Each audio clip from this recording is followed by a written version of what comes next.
ಚಾಣಕ್ಯರು ತಮ್ಮ ನೀತಿಯಲ್ಲಿ ಸಂತೋಷ ಮತ್ತು ದುಃಖದ ಬಗ್ಗೆ ಹೇಳಿರುವಂತೆ, ಹೇಗೆ ರಾತ್ರಿಯ ನಂತರ ಹಗಲು ಬರುತ್ತದೆಯೋ, ಹಗಲಿನ ನಂತರ ಮತ್ತೆ ರಾತ್ರಿ ಬರುತ್ತದೆಯೋ, ಹಾಗೆ ದುಃಖಗಳ ನಂತರ ಸುಖ ಬರಲೇಬೇಕು, ಸುಖದ ನಂತರ ದುಃಖ ಇರಲೇಬೇಕು. ಸಮಯ ಎಂದಿಗೂ ನಿಲ್ಲುವುದಿಲ್ಲ.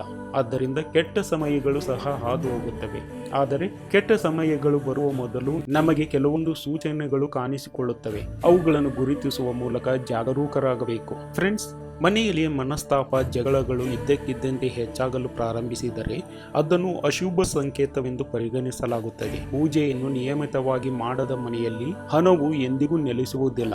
ಇದರಿಂದಾಗಿ ಕುಟುಂಬದ ಸದಸ್ಯರು ಯಾವಾಗಲೂ ಹಣದ ಬಗ್ಗೆ ಚಿಂತೆ ಮಾಡುತ್ತಾರೆ. ಹಿರಿಯರನ್ನು ಗೌರವಿಸದ ಮನೆಯಲ್ಲಿ ಸಂಪತ್ತಿನ ಅಧಿದೇವತೆಯಾದ ಲಕ್ಷ್ಮೀ ದೇವಿಯನ್ನು ನೆಲೆಸುವುದಿಲ್ಲ. ಮನೆಯಲ್ಲಿ ಇರುವ ತುಳಸಿ ಗಿಡ ಇದ್ದಕ್ಕಿದ್ದಂತೆ ಒಣಗಿ ಹೋಗುತ್ತಿದ್ದರೆ ಅದನ್ನು ಅಶುಭ ಸೂಚನೆ ಎಂದು ಪರಿಗಣಿಸಲಾಗುತ್ತದೆ.